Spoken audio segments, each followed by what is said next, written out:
Window shopping. Window shopping, sometimes called browsing, refers to an activity in which a consumer browses through or examines a store's merchandise as a form of leisure or external search behavior without a current intent to buy. Depending on the individual, window shopping can be used as a pastime or to obtain information about a product's development, brand differences, or sale prices. The development of window shopping, as a form of recreation, is strongly associated with the rise of the middle classes in 17th and 18th century Europe. Glazing was a central feature of the grand shopping arcades that spread across Europe from the late 18th century. Promenading in these arcades became a popular 19th century pastime for the emerging middle classes. Traditionally, window shopping involves visiting a brick-and-mortar store to examine a product but is also done online in recent times due to the availability of the internet and e-commerce. A person who enjoys window shopping is known as a window shopper. History. The development of window shopping, as a form of recreation, is strongly associated with the rise of the middle classes in 17th and 18th century Europe.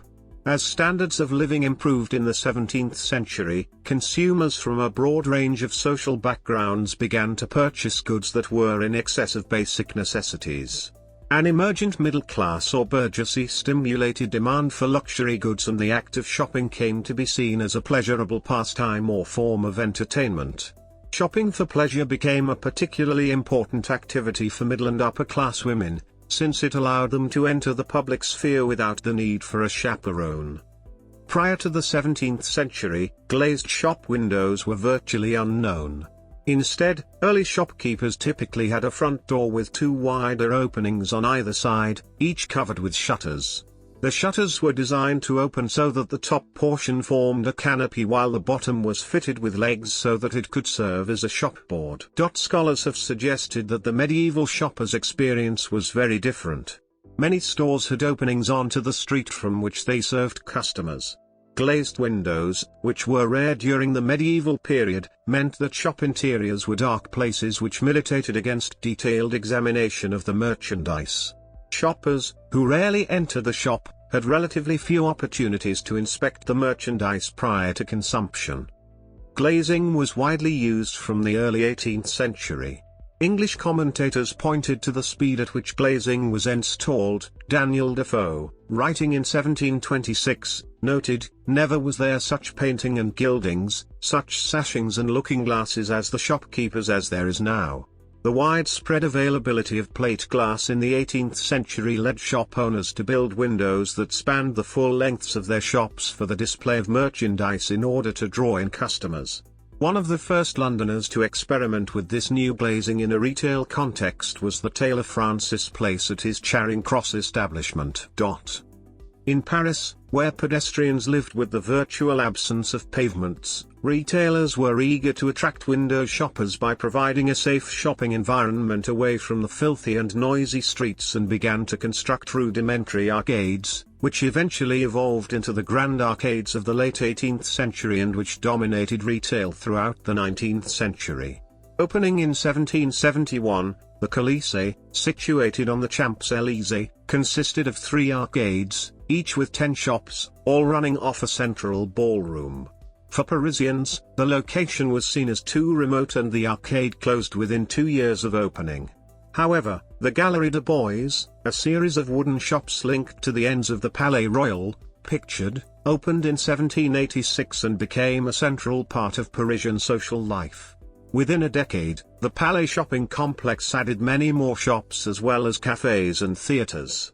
In its heyday, the Palais Royal was a complex of gardens, shops and entertainment venues situated on the external perimeter of the old palace grounds, under the original colonnades. The area boasted some 145 boutiques, cafes, salons, hair salons, bookshops, museums, and numerous refreshment kiosks as well as 2 theatres.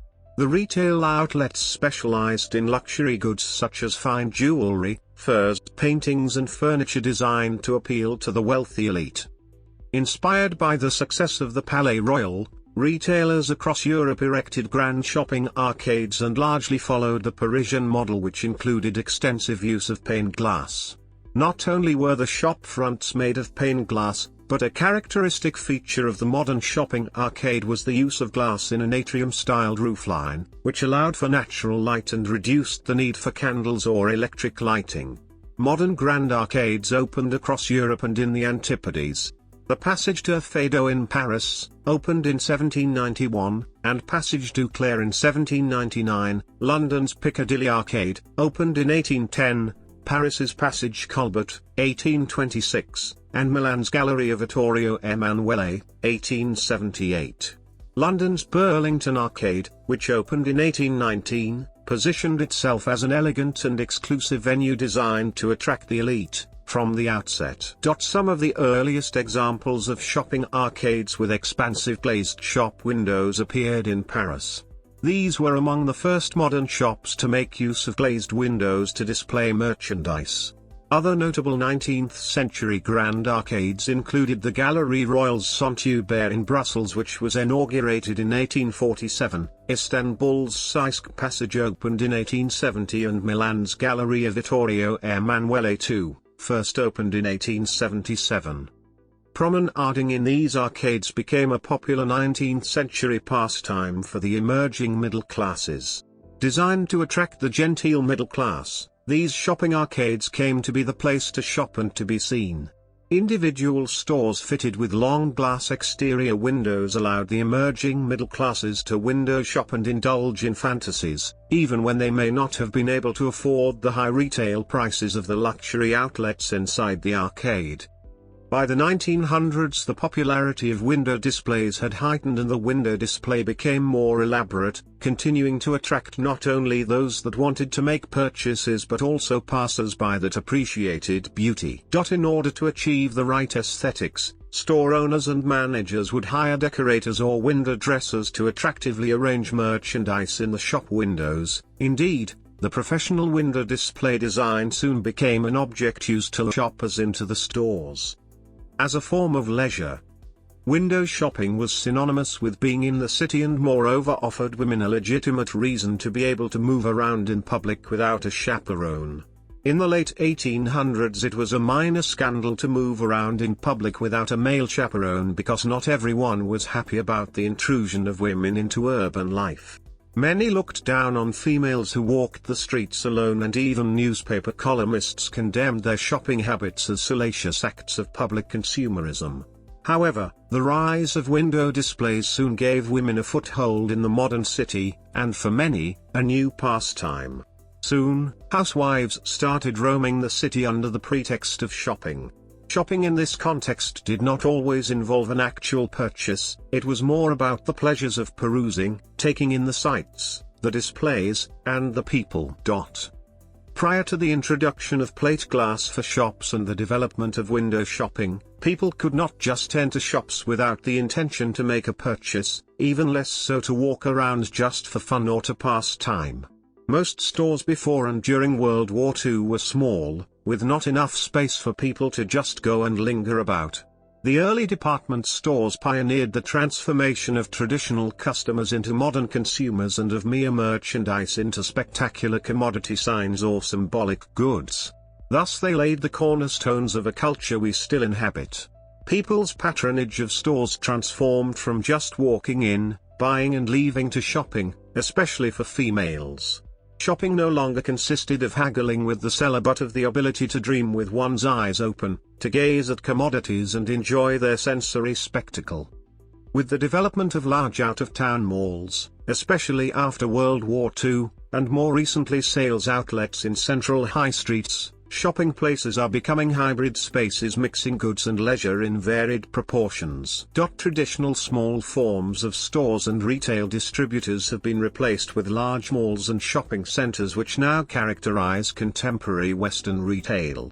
In these modern times, though malls and shopping centers have fixed prices, one can enter and leave as one wants without purchasing any item.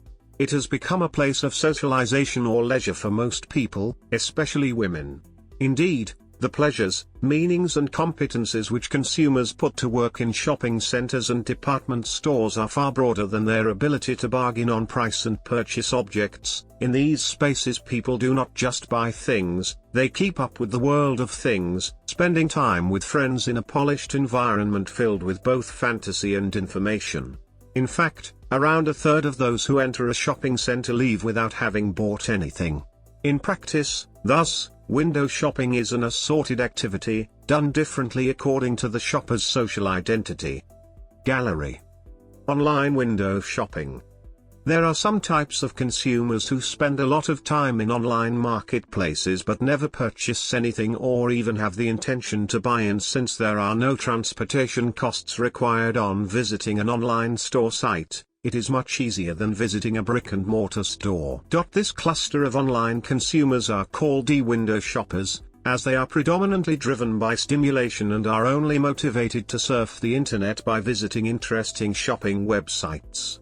These e-shoppers appear as curious shoppers that are only interested in seeing what is out there rather than trying to negotiate to obtain the lowest possible price. These online window shoppers use news and pictures of products to seek hedonic experience as well as keep themselves up to date with the industry status and new trends. Popular culture. Music. Film. Books.